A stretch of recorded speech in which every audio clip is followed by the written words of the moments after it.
Hare Krishna,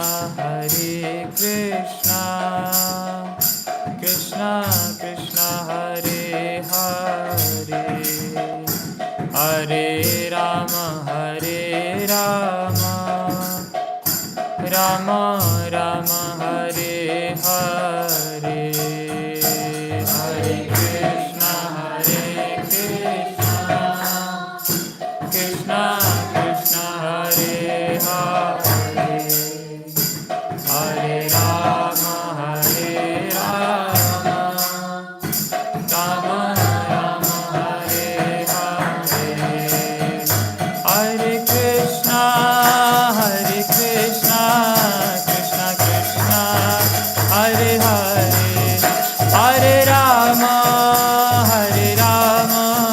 Rama Rama, Hare Hare. Hare Krishna, Krishna Krishna, Hare Hare, Hare Rama, Rama Rama, Hare Hare. Jaya Prabhupada, Jaya Prabhupada.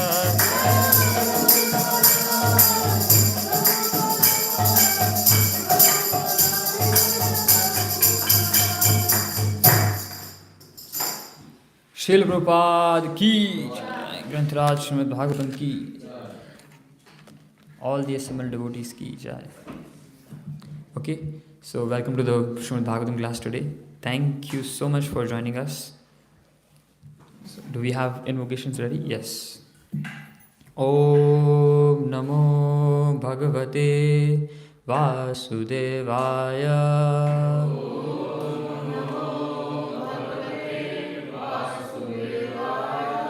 Om Namo Bhagavate Vasudevaya.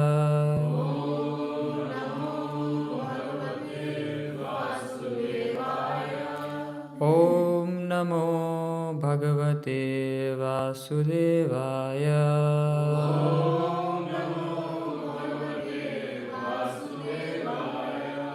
O my Lord, the all-pervading personality of Godhead, I offer my respectful obeisances unto you. Narayanam namaskritya naram chaiva narottamam devim saraswatim vyasam tato jayam udirayet. Before reciting the Srimad Bhagavatam, which is the very means of conquest, one should offer respectful obeisances to the personality of Godhead Narayan, unto Narayan Rishi, the supermost human being, unto Mother Saraswati, the goddess of learning, and unto Srila Vyasadeva, the author. Nashra praeshva bhadreshu nityam bhagavata sevaya bhagavati uttama shloke bhaktir bhavati naistiki. Bhagavatam. And by rendering of service to the pure devotees, all that is troublesome to the heart is almost completely destroyed. And loving service unto the personality of Godhead, whose praise with transcendental song is established as an irrevocable fact. Om Ajnanatimirandhasya Jnananjana Shalakaya Chakshurunmilitam Yena Tasmai Shri Guruve Namah. I'm the darkest of ignorance, and my spiritual master opened my eyes with the torchlight of knowledge. I offer my respectful obeisances unto him. Mukam karoti vachalam pangum langayate girim yat kripatamaham vande Shri Guru Dinataranam. Respectful obeisance, spiritual master, deliverer of the fallen soul. His mercy turns dumb into eloquent speakers and enables the lame to cross mountains. Okay. So today we are continuing Srimad Bhagavatam, Canto 2, Chapter 1. Do we have it ready? Yes.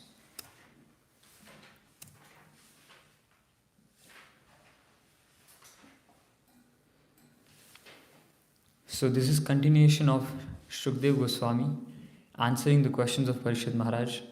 So now the actual conversation begins.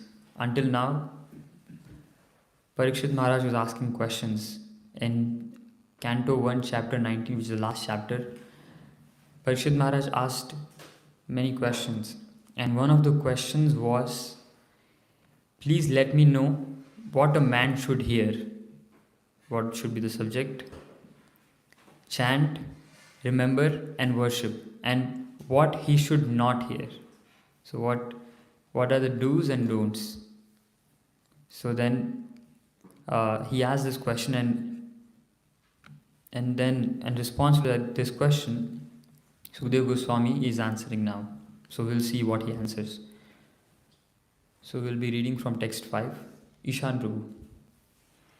O descendant of King Bharat, one who desires to be free from all miseries must hear about, glorify, and also remember the personality of Godhead, who is the super soul, the controller, and the savior from all miseries.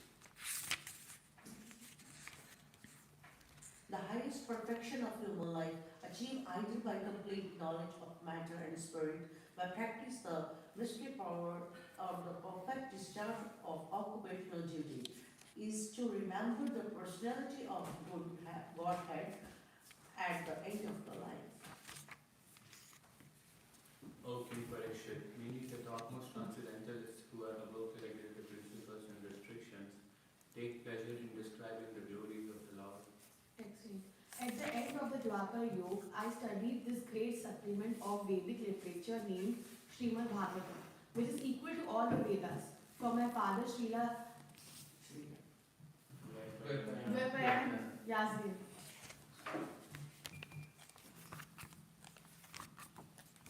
O saintly king, I was certainly situated perfectly in confidence, yet I was still attached by the Attracted.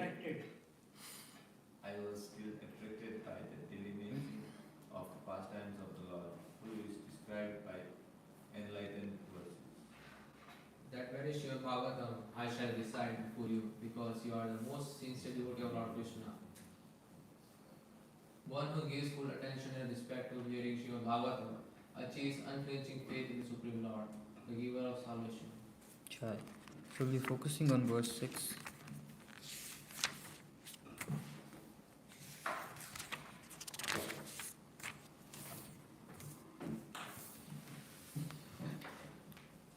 एतावान् साङ्ख्ययोगाभ्याम् स्वधर्म परिनिष्ठया जन्मलाभ परपुंसाम् अन्ते नारायण स्मृति एतावान् साङ्ख्ययोगाभ्याम् स्वधर्म परिनिष्ठया जन्मलाभ परपुंसाम् अन्ते नारायण स्मृति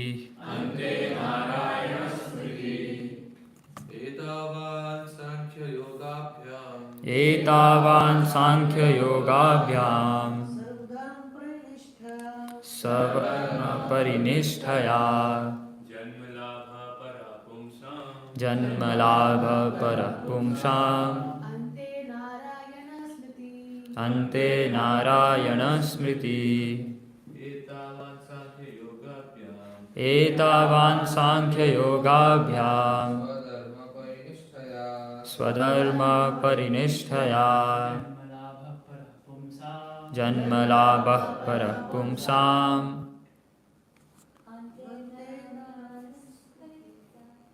अन्ते नारायण स्मृति एतावान् साङ्ख्ययोगाभ्याम् do it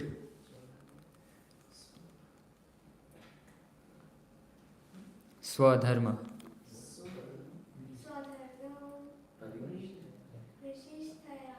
स्वधर्म परिनिष्ठया very good जन्मलाभः परपुंसाम् अन्ते नारायण स्मृति. Synonyms altogether: etavan, all this; sankhya, complete knowledge of matter and spirit; yogabhyam, knowledge of mystic power; swadharma, particular occupational duty; parinishtaya, by full perception; jarma, birth; labha, gain; para, supreme; pumsam, of person; Ante, at the end, Narayana, the personality of Godhead, Smriti, remembrance. Translation, we can do it together. The highest perfection of human life, achieved either by complete knowledge of matter and spirit, by practice of mystic powers, or by perfect discharge of occupational duty, is to remember the personality of Godhead at the end of life. Purport. Narayana is the transcendental personality of Godhead beyond the material creation. Everything that is created, sustained, and in the end annihilated is within the compass of the Mahatattva, material principle, and is known as the material world. The existence of Narayana, or the personality of Godhead, is not within the jurisdiction of this Mahatattva, and as such the name, form, attributes, etc. of Narayana are beyond the jurisdiction of the material world. By the speculation of empiric philosophy, which discerns matter from spirit, or by cultivation of mystic powers, which ultimately helps the performer to reach any planet of the universe or beyond the universe, or by discharge of religious duties, one can achieve the highest perfection, provided one is able to reach the stage of Narayana Smriti, or constant remembrance of the personality of God. That is possible only by association of a pure devotee who can give a finishing touch to the transcendental activities of jnanis, yogis, or yogis. In terms of prescribed duties defined in the scriptures, there are many historical instances of the achievement of spiritual perfection, such as that of Shanakadi rishis or the 9 celebrated yogendras who attain perfection only after being situated in the devotional service of Lord. Yes, Prabhu, yes. None of the devotees of the Lord either deviated from the path of devotional service by taking to other methods as adopted by the Gyanis or Yogis. Everyone is anxious to achieve the highest perfection of his particular activity and is indicated herein that such perfection is Narayan Smriti, for which everyone must endeavor his best. In other words, life should be molded in such a manner that one is able to progressively remember the personality of God in every step of life. Jai. Very nice. So, do we all remember the question that I mentioned in the beginning of the class? What was the question? Test. What should we hear? What should we not hear? Maharaj Parikshit asked this. Yes, what should we hear, what should we chant, and what should we remember? And what not should we remember?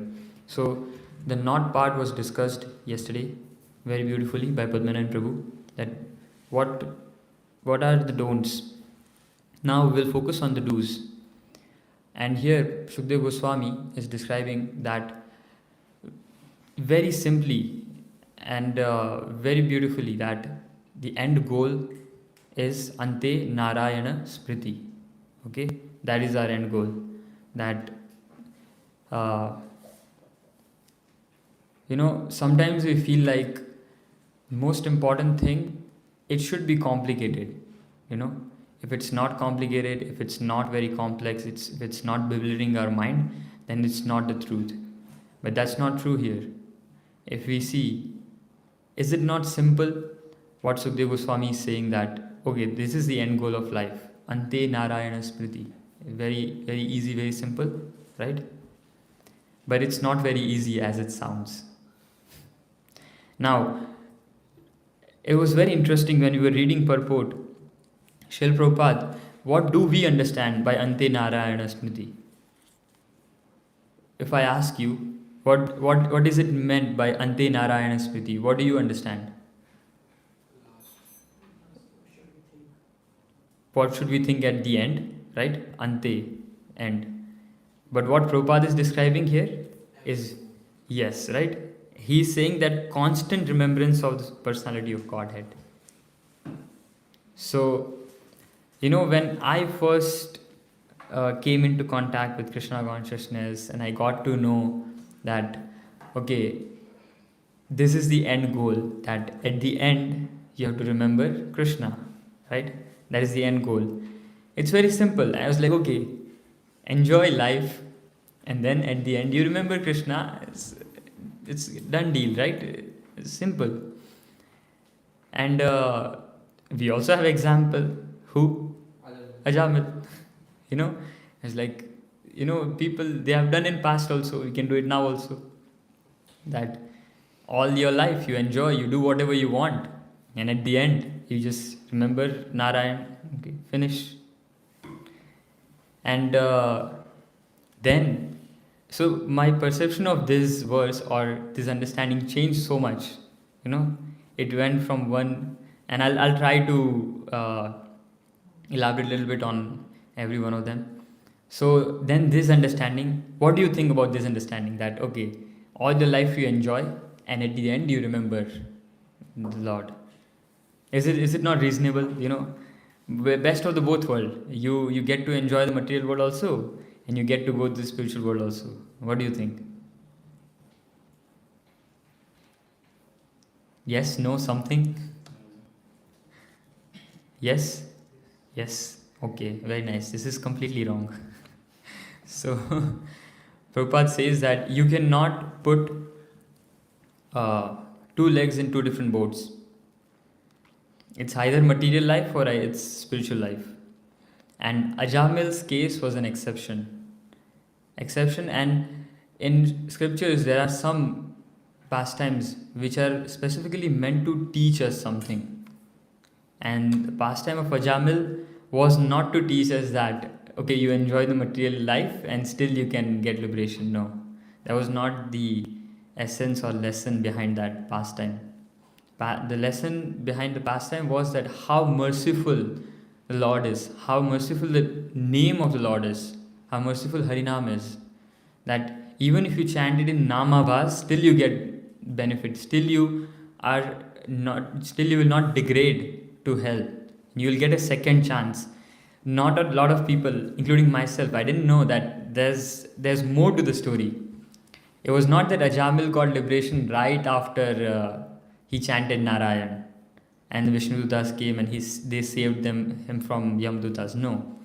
After that he left his house, he left everything, and he went to Haridwar, and he did sadhana, he did devotional service, and then he was having that constant remembrance of the Lord. And then after leaving his body, Vishnudutas came and took him to Vaikuntha.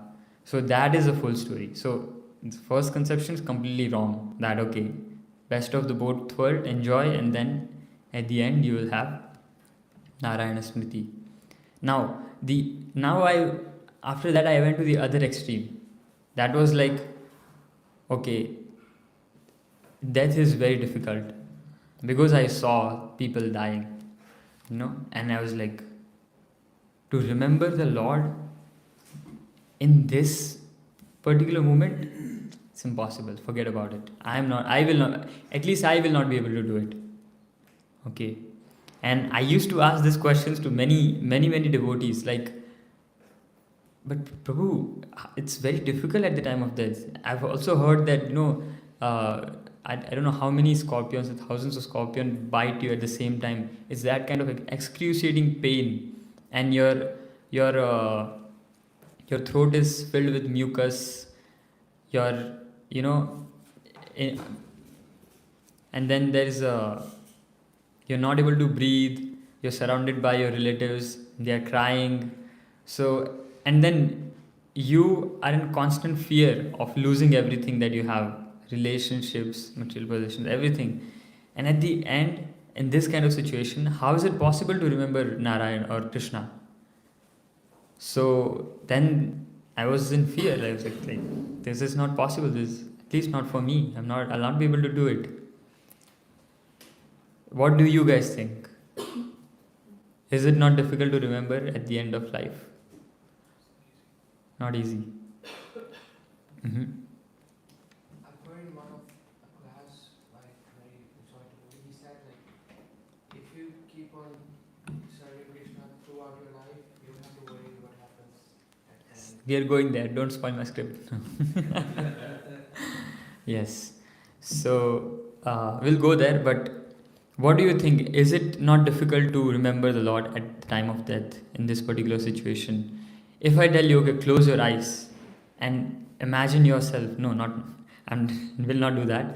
But imagine you're dying You're losing all your relationships.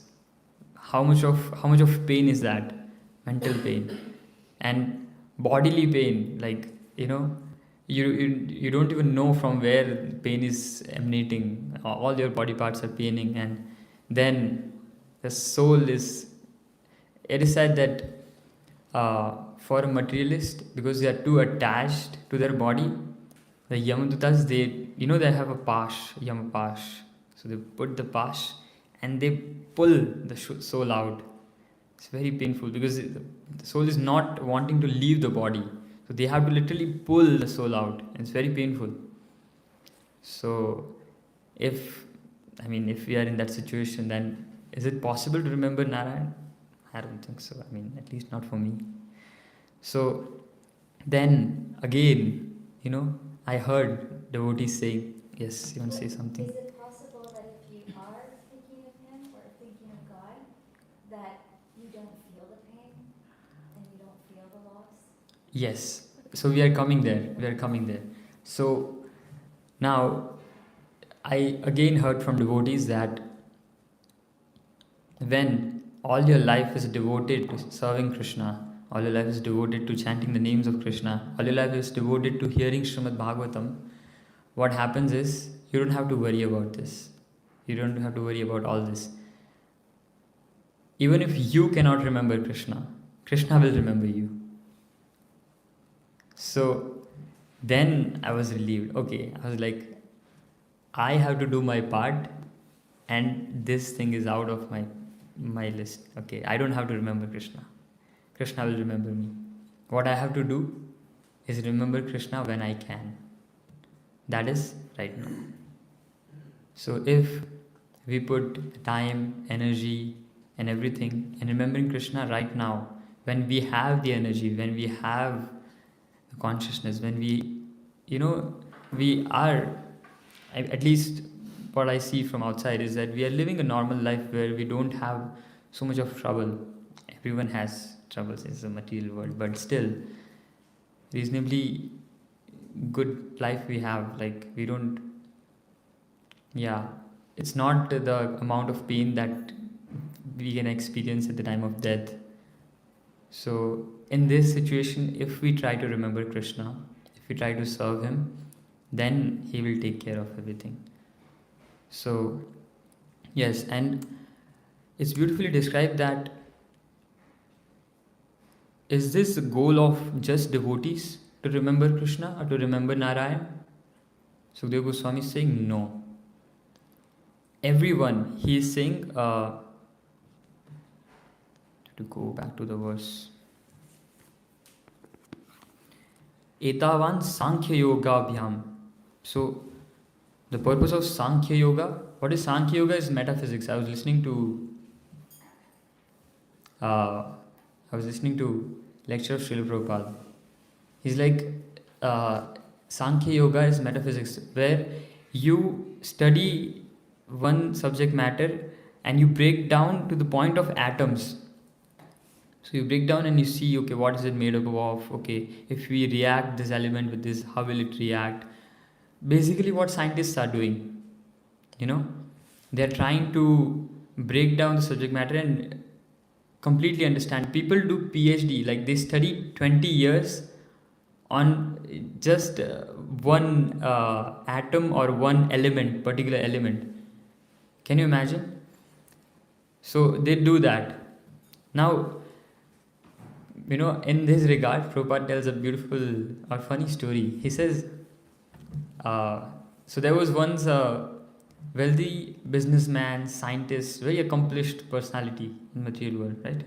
So he visits a village, and what he does, he goes to cross a river. He's crossing the river, the boatman is, rowing his boat, and then he starts talking with this boatman, and he's like, do you know anything about mathematics? And the boatman is like, no, what is mathematics? I don't know mathematics. He's like, 25% of your life is waste. And then after some time, he again goes like, do you know about physics? And the boatman goes like, what is physics? I don't know about physics. He's like, 50% of your life is waste. And then again, after some time, he's like, do you know even about chemistry? He's like, what is chemistry? I don't know chemistry. And then he's like, okay, 75% of your life is a waste. And then he's like, do you know about AI? What is AI? Like, okay, 90% of your life is a waste. Then after some time, a storm comes and the boat is about to tilt. The boatman asks the businessman, do you know how to swim? He's like, no, 100% of your life is a waste. So it's like that, the scientists, philosophers, they're trying to study and they're trying to break down the elements and go so much deep into this. But what is the end result? The goal or purpose of life, they're not understanding. They're not understanding that what is life meant for.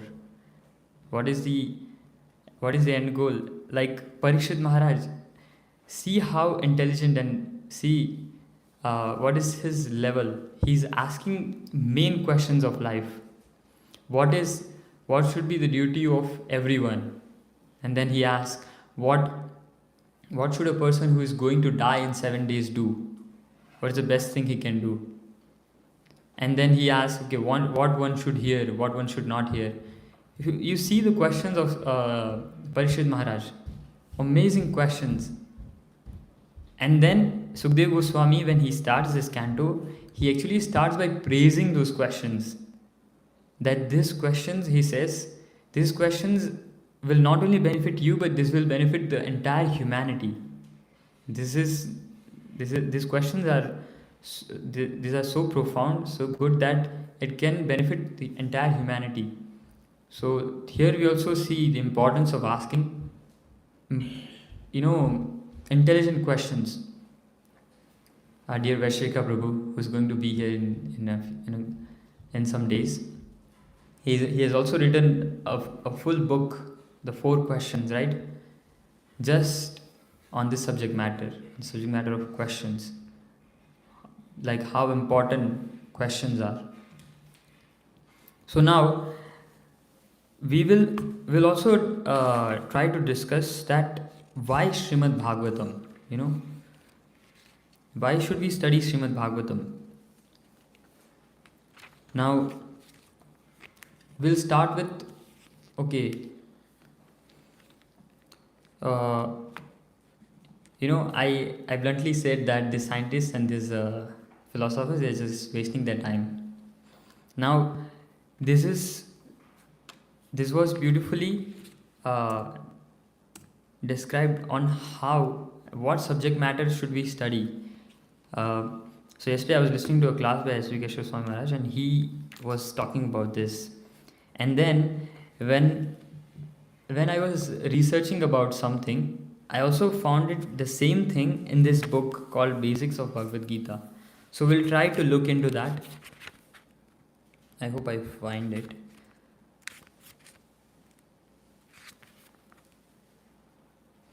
So first is, there are different ways of knowing the truth. Truth means tattva or sandarbha, right? So there are different ways to know this. So mainly there are 2 methods. What is that? Deductive knowledge and inductive. In Sanskrit, it is said that Aroha Pantha and Avaroha Pantha. Now, Aroha Pantha is inductive process. Now, what is inductive process? Inductive process is what scientists follow.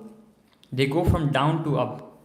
So down to up means they try to experiment and see everything by breaking it down and understanding it by their perception, right? In lab they'll do some experiment and basically experimental knowledge, right?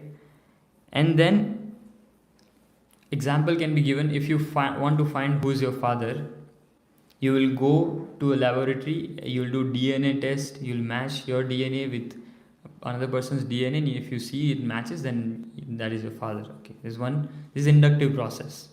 Okay, second one is deductive process. Now, deductive process in Shastra, it is described as descending or avaroha pantha.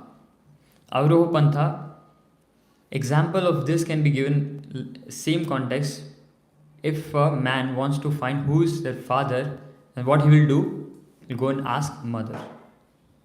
Okay, so you accept the knowledge that is coming from the authority. Okay, scientists may not agree to this, but they are also following this. How? They are studying the books that are written by the authority in that particular field, and they are accepting it, right? They are accepting that A for apple, B for ball, this number 1 is like this. They are accepting that, right? It was given to them by someone, so they are also accepting this, but they will not agree to this. But let's see, we can still break it down. And how inductive process is not very accurate. Deductive is. So now, what are the flaws in inductive process? So it is said that in inductive process, it's a flaw because there are 4 defects, right? 4 defects in human beings. What are the 4 defects? Ability to cheat. Ability to cheat. Ability to cheat, okay, that is one. What is imperfect senses?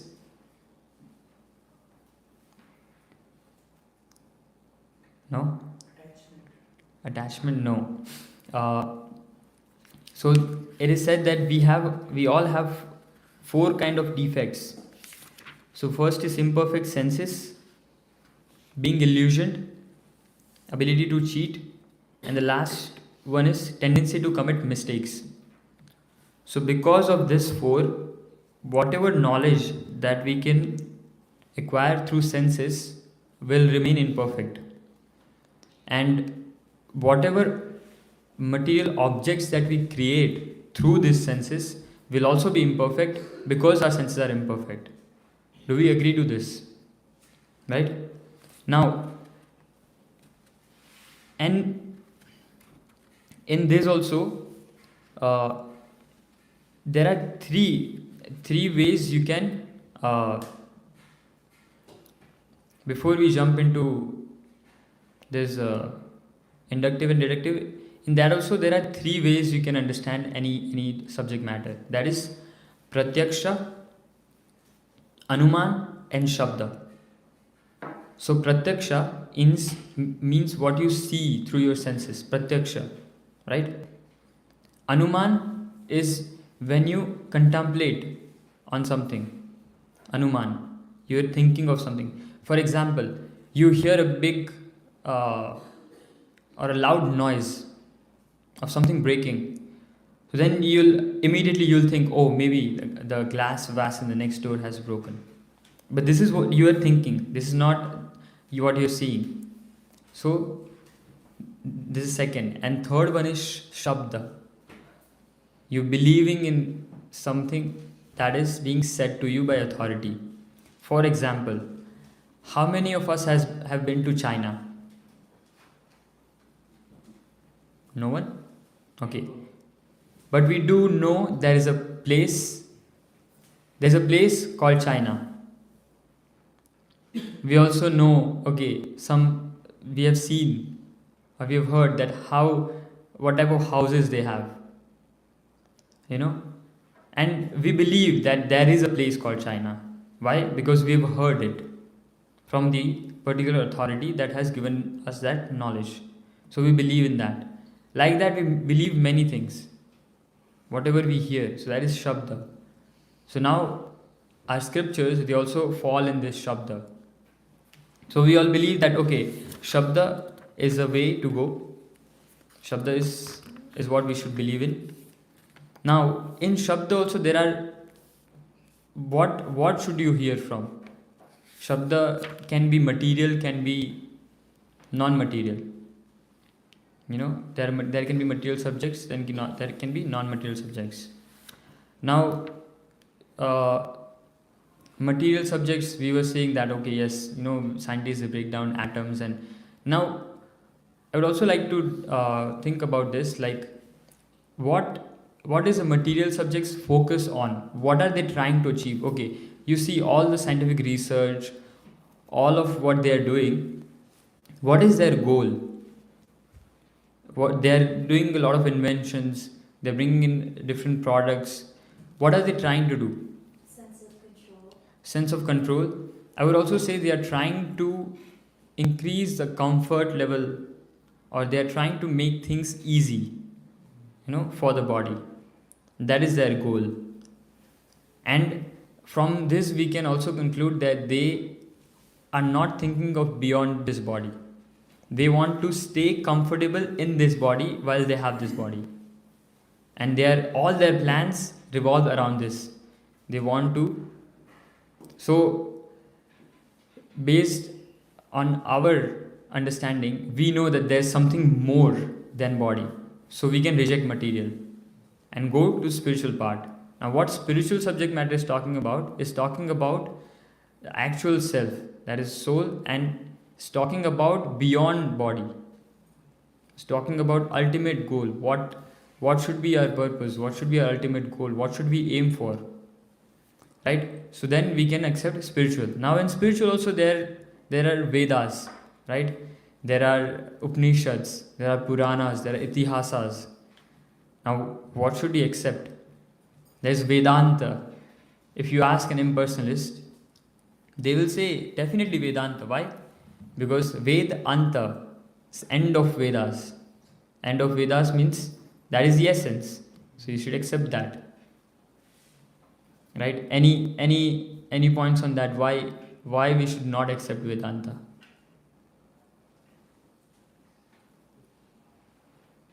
Because Possible just that animals, we kill the, sometimes we Vedanta, according to what I know, he kill the animals so that they can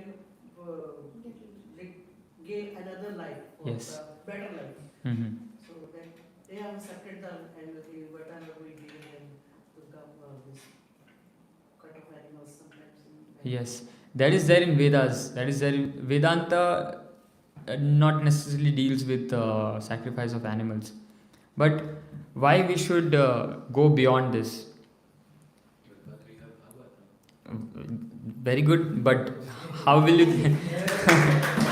Very nice.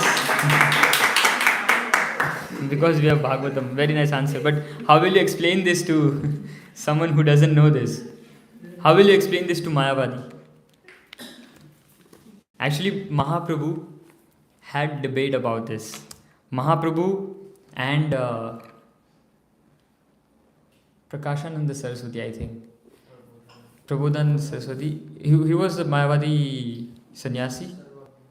No. Prakashananda Saraswati. Prakashananda Saraswati. So they had a debate. He was saying, Prakashananda was saying that we should accept Vedanta. Mahaprabhu was saying we should accept Bhagavatam as authority. So they were having this debate. And now, Vedanta is difficult to understand. For that, our author has given us Itihasas. Right? Now, Itihasas or Puranas. Now, Puranas are also divided into 3 modes. Can be in mode of goodness, passion and ignorance. So which one should we accept? It is said the highest is in mode of goodness. In mode of goodness is also there are I think 3 or 4. So now which one?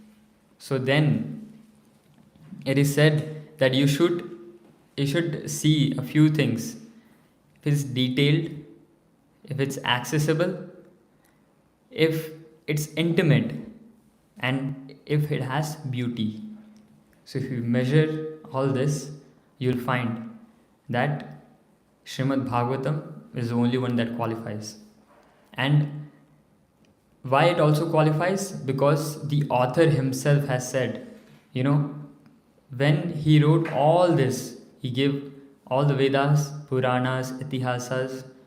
At the end, still he was despondent. And when his spiritual master asked him to write Srimad Bhagavatam, then he was satisfied. So, from that, the author himself is giving us that what is the best book that he has given to us. So, from this, we can also understand that Srimad Bhagavatam is the best, Amala Puran. And here, Sukdev Goswami, the one who is speaking Srimad Bhagavatam, he is also saying that I myself was liberated, basically, or transcended above these modes. He was a liberated soul from the womb of his mother. But still he was attracted to Srimad Bhagavatam. So if Srimad Bhagavatam can attract a liberated soul like Sukdev Goswami, definitely it is for us also. So that's why we should accept Srimad Bhagavatam. And I think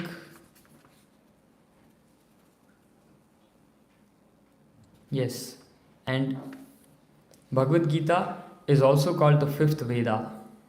Gita Upanishad is also called the fifth Veda, and it is said that it's beautiful. I just want to read it.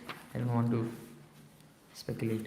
So it is said that Gita Upanishad, Bhagavad Gita, the essence of all the Upanishad, is just like a cow, and Lord Krishna, who is famous as a cowherd boy, is milking this cow. Arjuna is just like a calf, and learned scholars, pure devotees, are to drink the nectarian milk of Bhagavad Gita. So this is how it is described in Gita Mahatmya about Bhagavad Gita. And then our acharyas like Jiva Goswami, they have written glorification of Srimad Bhagavatam. You should read the Srimad Bhagavatam. Sarthak Prabhu was one day reciting, there's verse, Madeka Bandhu Madeka Nath. Do you know that verse? It's very beautiful. Where Sri Jiva Goswami is saying that he's describing Srimad Bhagavatam as a person. Srimad Bhagavatam, oh Srimad Bhagavatam, my friend, Madeka Natha, Srimad Bhagavatam, my master. And then he goes on to glorify Srimad Bhagavatam. And he's saying, without you I'm nothing. So please don't leave me. He's also saying like that. So you can see how attached our acharyas were to Srimad Bhagavatam. Actually, Mahaprabhu, when he was in Puri, every day he used to hear Srimad Bhagavatam. And you know which pastimes he used to hear? Yes. He used to hear about Dhruv Maharaj and Prahlad. So our acharyas have taught us by example on why, or what we should hear. And in Srimad Bhagavatam itself, they are saying that. And I was listening, that I was actually reading, and Srila Prabhupada says that everyone, they want two things in this world. Everyone wants to be happy, and they want to become fearless. And it is recommended that to achieve this, that the perfect process is to recite Srimad Bhagavatam. And who says this? This is said by Sukdev Goswami himself. So if we want to achieve these two things, that is happiness and fearlessness, we should recite Srimad Bhagavatam every day. And by reciting Srimad Bhagavatam, we'll get everything. I was also reading it somewhere, I don't remember, maybe in my personal reading, I was reading that,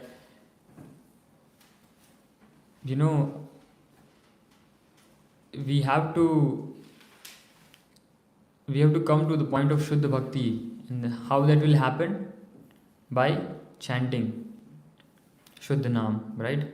By chanting it will happen. But now, we don't have taste for chanting. How will we develop taste for chanting? By chanting, and also by reading Srimad Bhagavatam. So it is said that by reading Srimad Bhagavatam, you will be able to develop the taste for chanting. So with that, I would like to end. It's a humble request, everyone who's not reading Srimad Bhagavatam, or if you're reading any other books, that's okay, you can continue. But if you've not started reading Srimad Bhagavatam, please start reading Srimad Bhagavatam, because you start with Bhagavad Gita, you read small books and you read Bhagavad Gita, and then you come to Srimad Bhagavatam. But Srimad Bhagavatam is very beautiful. And once you start reading it, you'll get attached to it. It will be addictive. You will not be able to go by one day without reading Srimad Bhagavatam. Because this is Krishna himself. Krishna has come himself. There's a verse, Krishna Swadham Upagate Dharma Jnana Divisaha. And then Srimad Bhagavatam, he comes as Srimad Bhagavatam to establish Dharma and Jnana. So Krishna himself has incarnated as Srimad Bhagavatam, and we should take advantage. And Srila Prabhupada, he has made it available for everyone. It's so easy to access a Srimad Bhagavatam. It's there in the shelf. You can just put your hand and get Srimad Bhagavatam. You know how difficult it was to get Srimad Bhagavatam in previous ages? I forgot the name of this devotee. Like how much he struggled to just make one copy of Srimad Bhagavatam. Narottam Das Thakur, I think it's Narottam Das Thakur. No, it's not Sarvabhauma. It's Narottam Das Thakur, I think. Yes, right? He went to places, and then he went to someone who had Srimad Bhagavatam, but it was all drenched because they were crying reading Bhagavatam and all the words were erased. So he was not able to get it there. And then he went, and finally he was able to make a copy of Srimad Bhagavatam. And that was instructed to him by someone who was supposed to teach him Srimad Bhagavatam. Sorry, I'm forgetting the names. And he will say, if you can bring me a copy, then I can teach you.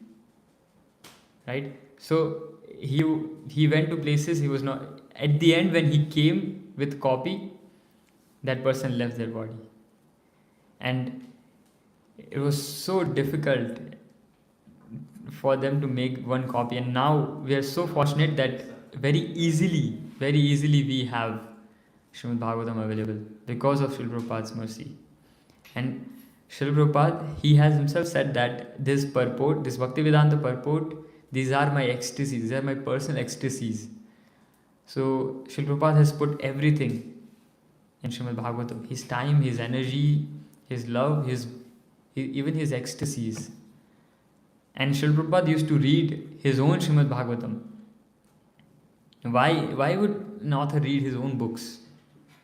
Because he says, this was not written by me, this was directly instructed by Krishna. So Krishna was instructing him what to write. So we are very, very fortunate. We should all, every day without fail, at least, if not more, 15 minutes, we should sit and read Srimad Bhagavatam. That should be our sankalpa. And by doing that, we can achieve all perfection, we can achieve everything. Okay? So with that, I'd like to end. If there are any questions, comments, reflection.